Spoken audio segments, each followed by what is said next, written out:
Assalamualaikum warahmatullahi wabarakatuh, teman-teman. Alhamdulillah bisa bertemu lagi di Malam Takbiran. Saya Najwa sama Abiku Reshihab. Abiku, Alhamdulillah. Abi sehat-sehat. Alhamdulillah. Alhamdulillah. Nah juga alhamdulillah senang sekali kemarin banyak banget yang doain di waktu Nana sakit. Betul. Alhamdulillah sekarang sudah jauh lebih baik, teman-teman. Terima kasih banyak atas kiriman doanya. Dan malam ini kita spesial Malam Takbiran, Abiku. Kalau Abi ingat kita di awal Syihab-Syihab kita diskusi silaturahmi sama Gus Baha. Betul. Di awal Ramadan. Betul. Dan alhamdulillah di penghujung Ramadan juga kita dapat kesempatan lagi untuk silaturahmi dengan Gus Baha yang saat ini berada di Rembang. Assalamualaikum Gus Baha. Assalamualaikum Gus, bisa dengar suara Nana Gus? Alhamdulillah, sehat-sehat Gus. Ya. Senang banget, alhamdulillah bisa ketemu lagi walaupun jarak jauh. Memang sengaja di awal kita bareng Gus Baha. Insya Allah satu waktu kita berkunjung ke sana. Iya Bia, insya Allah ya, insya Allah kita yang gantian ke sana. Kita yang jelas memang di sini ya hikmah ya Bi, suasananya hikmat. Kemudian memang ya ada rasa, tentunya ada rasa rindu karena banyak yang memang tidak pulang kampung, tidak mudik. Kita udah 2 tahun ya Bi ya. Tidak kumpul acara keluarga dan sebagainya. Nana tahu banyak teman-teman juga yang meluapkan rasa sedihnya, rasa kecewa karena tidak bisa pulang kampung tahun ini. Bagaimana ya Abi mengobati rasa kecewa teman-teman Bi? Ya segala ini kan cobaan ya. Ya mungkin untuk mengobati rasa kecewa atau ini, itulah salah satu hikmah kita bertakbir. Allah Maha Besar. Gitu, sehingga semua persoalan kalau kita kaitkan dengan Allah, kita kaitkan dengan husnuzan, sangka baik kepada Allah, optimisme, itu semuanya akan menjadi kecil. Sebelum kita lanjut mau menunjukkan video soal tradisi makanan, Wi. Kita di rumah teman-teman, di rumah keluarga Syihab, biasanya setiap kali lebaran kami selalu ada makanan khas, makanan nasi kebuli. Saya mau tunjukkan teman-teman videonya ketika Umi Fatmawati bikin nasi kebuli. Ini, terus nanti ditumis, Naziha. Ditumis, nanti dikasih santan. Ya kan, baru ya kan. Iya, dimasak semua dicampur. Nasinya ini kan bumbu-bumbunya, rempahnya banyak, jadi sehat. Ya kan. Nah, Ira nggak puasa? Neda puasa, cuman ya biasanya suka lupa.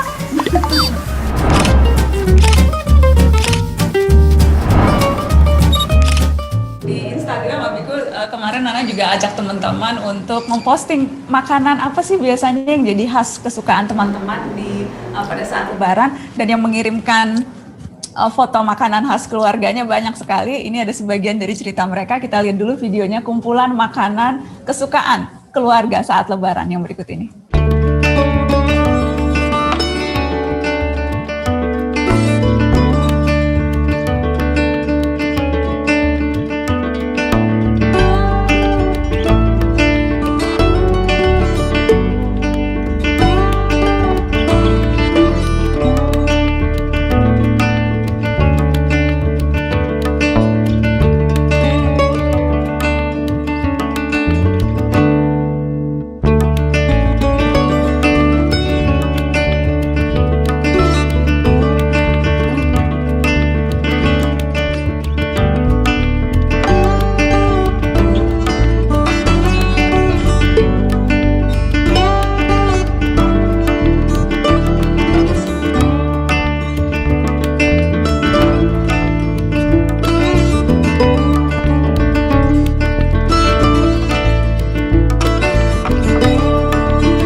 itu tadi cerita teman-teman dari media sosial macam-macam. Abi, apa kalau di Makassar dulu di Bugis yang spesial apa Bi kalau Lebaran? Kita ketupat, ada burasa namanya, mirip dengan ketupat. Buras, Buras.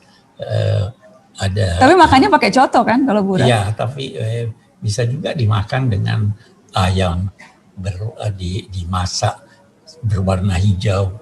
Tapi bukan over itu ya? Ya, lain juga, sedikit berbeda. Over kan berwarna coklat kan. Kuning, Wi. Oh, kalau di Makassar hijau. Overnya hijau. Apa namanya, Wi? Sudah lupa apa namanya. Yang jelas dicari kalau Lebaran tidak ada. Hanya ada pada saat Lebaran. Banyak hal-hal yang memang kita rindukan pada saat Lebaran, teman-teman. Abi, sebelum nanti kita mencoba menghubungi Gus Baha lagi, mudah-mudahan insya Allah audionya sudah akan jauh lebih clear. Kita ngobrol-ngobrol dulu, Abiku. Tadi Abi cerita soal takbir. Ya. Jadi malam takbir, kenapa kita bertakbir, Abiku, di malam Lebaran ini? Yang pertama itu perintah Allah memang secara tegas bahwa setelah sempurna sebulan penuh Ramadan berpuasa, hendaklah bertakbir atas hidayat Allah. Hidayat Allah itu ada dua macam, petunjuk-petunjuknya yang berkaitan dengan puasa dan ajaran-ajaran agama yang lain, serta petunjuknya yang kedua adalah serta anugerahnya memberikan kita kemampuan untuk melaksanakan puasa dan petunjuk-petunjuknya. Jadi kita mengagungkan Allah, membesarkan Allah. Membesarkan Allah itu diartikan sebagai mengakui kebesaran zatnya. Kebesaran zat itu tercermin dalam dua hal. Yang pertama wujudnya. Wujudnya, dia wujud tanpa diwujudkan sesuatu. Apa maksudnya, Bi? Kursi ini wujud, ada yang membuatnya. Iya. Manusia wujud lahir dari hubungan suami istri. Iya. Allah wujud bukan dari siapa-siapa. Wujudnya dari zatnya. Dan karena itu dia telah wujud sebelum adanya ada. Dia telah wujud sebelum adanya tempat dan waktu. Itu Allah Maha Besar dari sisi wujudnya ini. Yang kedua, Allah Maha Besar karena dia mewujudkan segala yang ada. Tidak ada yang ada kecuali diwujudkan oleh Allah. Jadi kita harus menghayati ini, penghayatan terhadap makna-makna ini menjadikan kita terdorong untuk berusaha meneladani Allah dalam sifat tersebut sesuai dengan kemampuan kita sebagai manusia. Jadi kita berkata Allah Maha Besar, cobalah berusaha untuk meneladani Allah dalam kebesarannya sehingga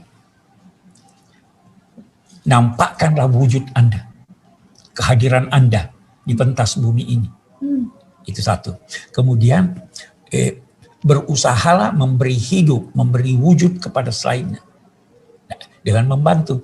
Itu sebabnya dalam konteks Idul Fitri ada zakat fitrah. Ya. Ada orang, apa sih artinya itu 2,5 liter beras atau sekian.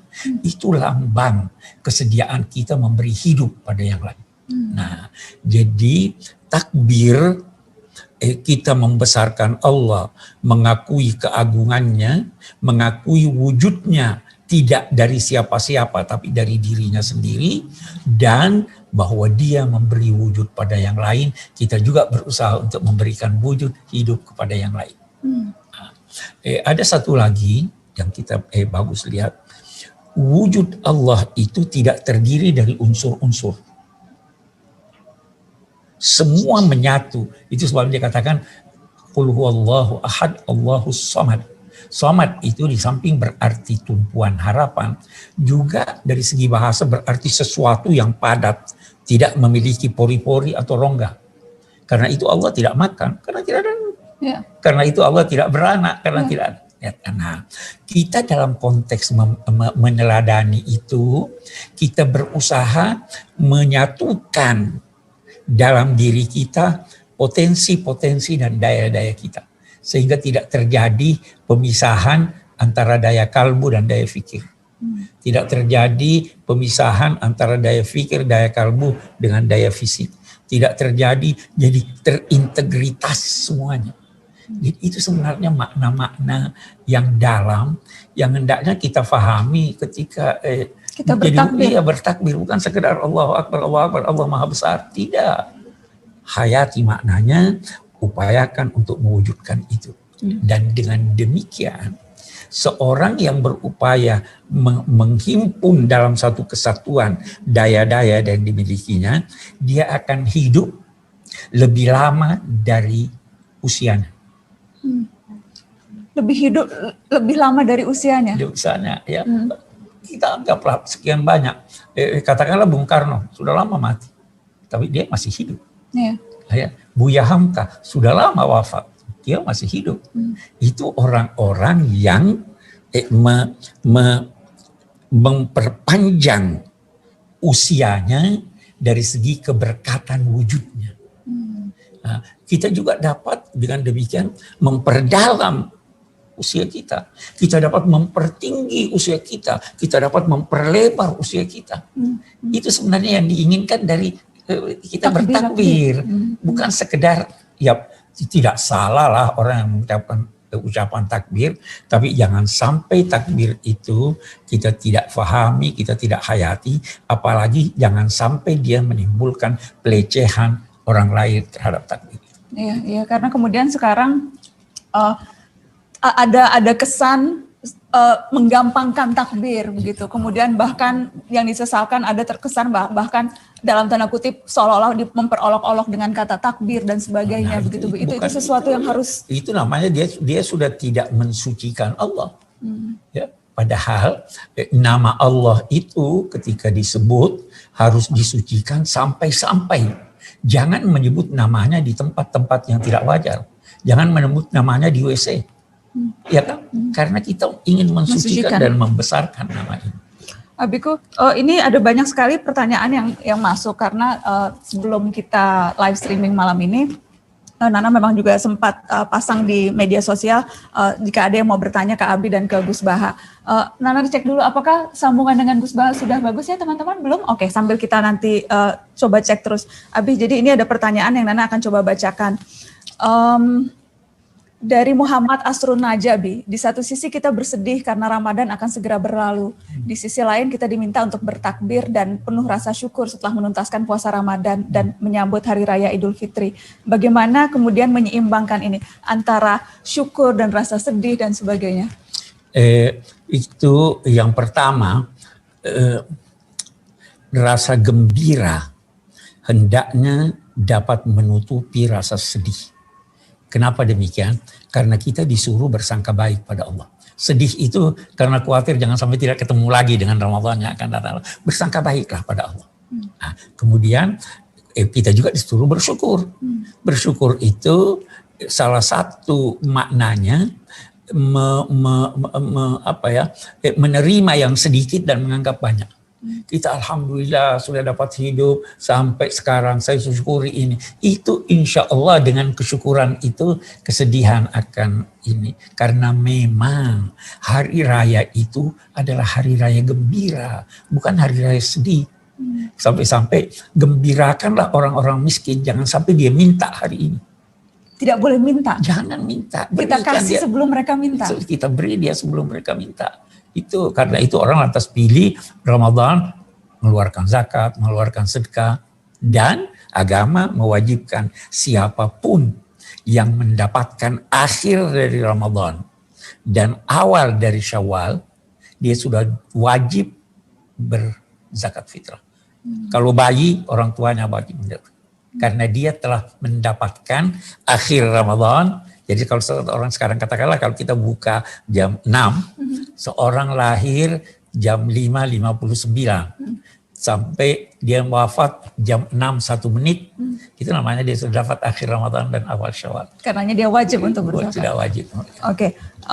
Ini ada yang bertanya, Bi, Irdina Giza, bagaimana ciri atau tanda orang yang berhasil puasa Ramadannya? Mungkin salah satu di antaranya bahwa tekadnya untuk memperbaiki diri tidak luntur, ya toh. Dan dengan adanya tekad itu dia akan terus meningkatkan upaya, tidak kendor. Jadi dia akan terbiasa dengan amalan-amalan baik yang pernah dilakukannya di bulan Ramadan. Pernah ngaji 10 ayat di bulan Ramadan, lanjutkan itu. Pernah bangun malam, tahajud, lanjutkan itu. Pernah puasa, kalau dapat ya puasa Senin Kamis. Jadi dilanjutkan, kelanjutan itu tanda, salah satu tanda dari keberhasilan. Oke, Abi, ini ada lagi. Banyak sekali nih yang masuk juga pertanyaan-pertanyaan. Ini dari Reni, namanya Reni Dwi Anggra ini. Izin bertanya, bagaimana konsep penghapusan dosa di hari raya, Abiku? Karena ketika hari raya setelah berpuasa 1 bulan penuh, kita sudah disucikan dan kembali fitrah. Apakah dosa yang telah lalu itu betul-betul sudah dihapuskan? Sudah tidak ada lagi pertanggungjawaban di akhirat kelak? Karena sudah. Dosa ada 2 macam, secara garis besar. Ada dosa terhadap Tuhan, ada dosa sama manusia atau terhadap makhluk. Dosa terhadap Tuhan, Allah menjanjikan melalui Rasulnya bahwa dia akan hapus semua dosa yang dilakukan terhadap Allah selama yang bersangkutan menyesali dosanya, dan atau dia melakukan aneka kebajikan, yang aneka kebajikan itu bisa menghapus dosa. Tapi itu dosa antara manusia dengan Allah. Nah, belum suci. Masih ada lagi hubungan dengan sesama manusia. Nah, dengan sesama manusia ini, supaya suci, kita harus menyesali apa yang telah kita perbuat pada orang lain, kita kembalikan haknya kalau ada haknya yang kita miliki, dan kita meminta maaf. Kalau dimaafkan, alhamdulillah suci. Kalau tidak, perhitungan di hadapan Allah. Jadi selama ini kultur yang kita lakukan dalam sebuah hadis yang diriwayatkan oleh beberapa ulama, di antaranya Imam Al-Bukhari juga Imam Majah. Di sini disebutkan ketika malam Lailatul Qadar atau malam Idul Fitri, kata Allah Taala malaikat belajar kepada guru Najwa. Jadi Allah mengutus malaikat semuanya turun di bumi, memberi berita dia bahwa Allah telah ridho kepada mereka. Jadi inti daripada ini, banyak ulama mengatakan ini itu dari kata Al-Qur'an, Allah menggali menjadikan manusia sebagai penghuni surga. Jadi kita tahu bahwa Nabi Adam pernah diusir dari surga. Nanti kalau Ramadan kita terus, itu kita akan menjadi sah lagi sebagai penduduk surga. Berita gembiranya hari Lebaran adalah kata Allah Subhanahu wa Ta'ala, wa izzati la asqurunna 'alaikum asaratikum wa izzati la uzimu wa la aghdahu wa nasrifu maghfuran lakum. Jadi demi keagunganku kalian sudah saya maafkan dan tidak akan saya permalukan nanti di akhirat. Dan yang terakhir kata Allah, wan sorifu maghfuran lakum. Kamu setelah sholat id sudah dengan status dimaafkan semua. Qad ardaitumuni wa raditu ankum. Dengan kalian melakukan puasa Ramadan, kamu bikin saya ridho kata Allah, maka sebagai balasannya saya ridho terhadap kalian. Nah, kemudian maklumat Allah ini terus disebut Id, hari kemenangan, karena kita mendapat ridhonya Allah Ta'ala juga menjadi sah lagi masuk surga. Sehingga dalam kitab Ithaf, sarahnya Ihya, ini sebagai hadiah pada pemirsa, diredaksikan, wa innama kana yaumul Id min Ramadan idan li jami'i hadhihi ummah isyaratan li kasratil idki qablah. Kama anna yauman nafri wal Idul Akbar li kasratil idki fi yaumi Arafah qablah. Itla yauma yura aksara idkan minhu faman u'tika qablah fawalladzi binisbati ilaihi aidun wa man la fahuwa fi ghayatil ibad wal wa'id. Jadi dia katakan hari kemenangan karena setelah kita puasa Ramadan dimaklumatkan oleh Allah di depan para malaikat bahwa kita menjadi ahli surga lagi. Maka kemenangan itu kita sebut Id. Tapi bagi yang tidak puasa Ramadan atau yang tidak mengindahkan Ramadan, maka sebetulnya dia tidak punya id, tidak punya kemenangan karena dia tidak punya status yang perlu dibanggakan sebagai hari kemenangan. Itu tag-tag di kitab-kitab yang jadi perilaku kita, alhamdulillah juga jadi inspirasi kita merayakan ini. Kemudian hadiah kedua, saya bacakan teks juga. Banyak ulama yang meriwayatkan hadis man ahya lailatal idil fitri wa lailatal idil adha itu lam yamut qalbu yauma tamutul qulub.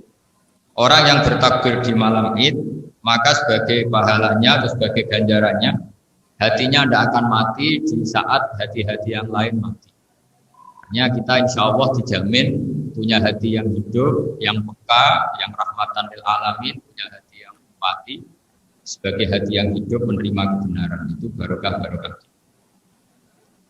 Kemudian pertanyaan tadi, apakah ada zaman Rasulullah atau sahabat Id di rumah atau Id tidak disiarkan?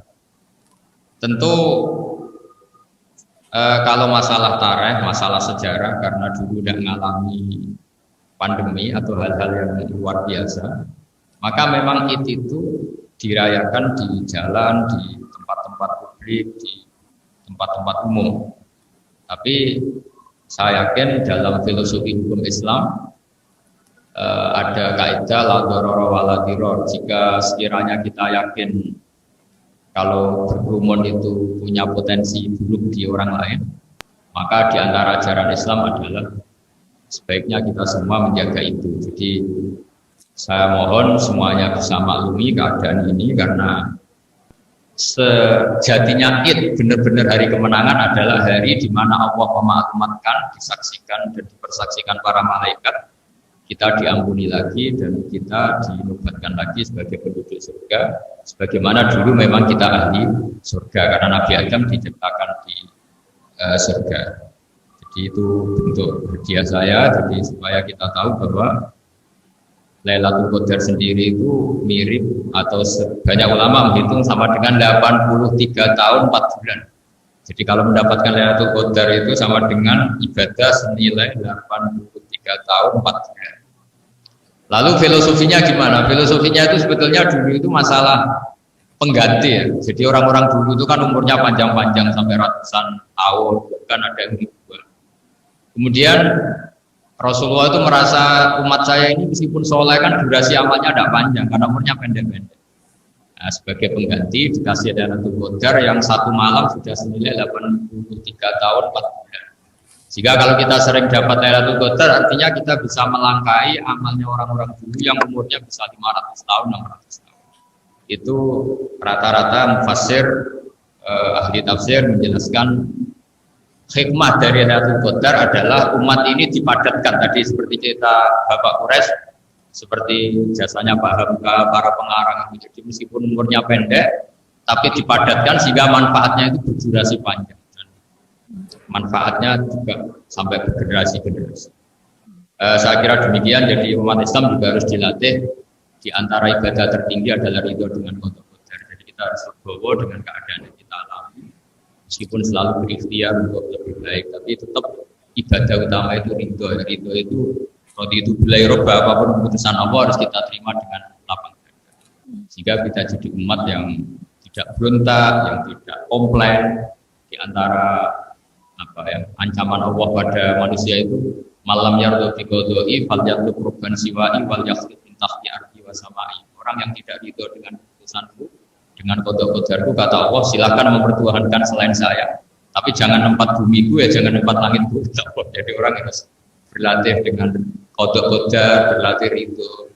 Karena semuanya juga diuji. Mungkin setelah ketemu keluarga mereka kecewa kita tidak dapat uang, atau ketemu kita kecewa karena mungkin figur kita sudah tidak menarik di depan anak-anak kita yang milenial karena kita mungkin jadul mungkin.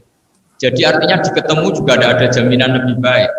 Ya kita ridho saja lah, yang ditakdir ketemu ya semoga itu jadi silaturahim yang baik, yang ditakdir gak ketemu semoga jadi kerinduan yang baik. Jadi kita harus berprinsip. Kata Rasulullah itu ajaban di amril mukmin inna amrahu kullahu khairun. Kata Rasulullah Orang mukmin itu harus semuanya baik. In asobatu na'ma syakara fakana khairan lahu. Wa in asobatu darra sabara fakana khairan lahu. Orang mukmin sejati itu orang yang akan selalu bersikap baik. Dia selalu mengagumkan. Kalau senang ya syukur baik. Kalau kena masalah dia sabar. Ini yang dikagumi Rasulullah SAW. Jika kita jadi mukmin yang apapun keadaannya sebagai mukmin. Ya saya kira demikian. Gus, cara kita belajar menerima, ikhlas, ridho, ada tidak apa yang perlu kita tanamkan atau apakah ada amalan-amalan yang bisa kita lakukan sehari-hari yang membuat kita bisa lebih menerima situasi, lebih ikhlas, lebih ridho terhadap apapun yang sudah digariskan oleh Allah, Gus? Pertama tentu ilmu ya. Jadi kata Imam Ghazali semua itu ilmu. Misalnya begini, saya juga pernah merantau dulu di Jogja, juga pernah agak mudik karena ada hal tertentu. Itu orang mukmin itu kan ada sekian kebaikan ya. Di antara kebaikan misalnya siapapun yang mendoakan saudaranya sesama mukmin di tengah malam, maka dia akan dapat pahala demikian. Bahkan di sebagian makalah ulama, mangkola fil yaumi salasa marrat wa marham umat Muhammad kutiba binal abdal. Orang yang tiap hari mendoakan umatnya Rasulullah supaya dapat kasih sayang Allah, supaya keadaan mereka baik-baik saja, itu dia ditulis termasuk wali abdal. Jadi banyak juga ulama yang berpendapat tidak ketemu itu sisi baiknya juga banyak. Imam Sufyan Ats-Tsauri itu gak suka punya teman, dia suka uzlah. Terus ditanya, kenapa kamu suka sendiri? Bukankah kamu mesti kecewa dengan orang yang kamu kenal? Jadi gara-gara kenal kita potensi kecewa. Karena kalau kenal itu kan punya persepsi, punya harapan, terus punya standar. Misalnya kita bertamu di orang, punya versi. Ternyata yang kita tamu ini punya versi yang beda. Jadi kata Sufyan Ats-Tsauri, kalau kamu ditakdir jenis orang yang kuper ya nikmati saja. Karena awal kecewa orang ya karena kenal. Kita misalnya ngemplang utang ya sama orang yang kenal, kita kecewa ya sama orang yang kenal, mengecewakan juga sama orang yang kenal. Dan uzlah kata Imam Sufyan Ats-Tsauri itu terbebas dari itu semua. Makanya diantara obat dari itu ya ilmu. Kata ulama dulu zirfidban tasdad hubban. Kalau kamu senang seseorang jangan sering ketemu biar tetap rindu, tetap indah. Kalau sering ketemu nanti jenuh. Jadi selalu ada obat dalam Islam. Jadi ketemu ya niati silaturahim, kalau tidak ketemu itu niati potensi keburukan kita ini tidak menimpa orang lain. Jadi misalnya saya sedang tidak mood ketemu orang, bawaannya tuh sinis, bawaannya itu nepuk muka misalnya, bawaannya baru nggak fair, ya sebaiknya di kamar saja karena kalau ketemu orang bawaannya mungkin sinis. Jadi takut fusyarroka anin nas, wa innaha sadaqatun minka ala nafsi. Kalau kamu sedang tidak kondisi fit, tidak baik, jangan sering ketemu orang nanti bawaannya itu sinis. Gitu. Tapi kalau sedang baik, silahkan ketemu. Jadi sebetulnya dalam Islam itu ketemu ya baik karena itu silaturahim. Enggak ketemu juga baik. Mungkin dengan cara itu kita tidak menyakiti orang lain. Dengan cara itu kita tidak mengecewakan orang lain, tidak ganggu orang lain. Saya kira demikian. Harus ada obat ilmu itu di kondisi. Gitu ya, jadi perspektifnya yang kemudian harus kita pahami seperti yang tadi Gus Baha jelaskan. Betul sekali. Oke, alhamdulillah. Dan waktu juga akhirnya yang memang harus membuat kita pamit di acara Rayakan Kebaikan malam hari ini. Gus Baha, terima kasih banyak sudah bergabung dari Rembang, sudah bersilaturahmi di malam Lebaran ini. Minal aidin wal faizin. Mohon maaf lahir batin ya Gus. Salam hormat untuk keluarga seluruhnya, teman-teman di Rembang. Ya, terima kasih. Taqabbalallah.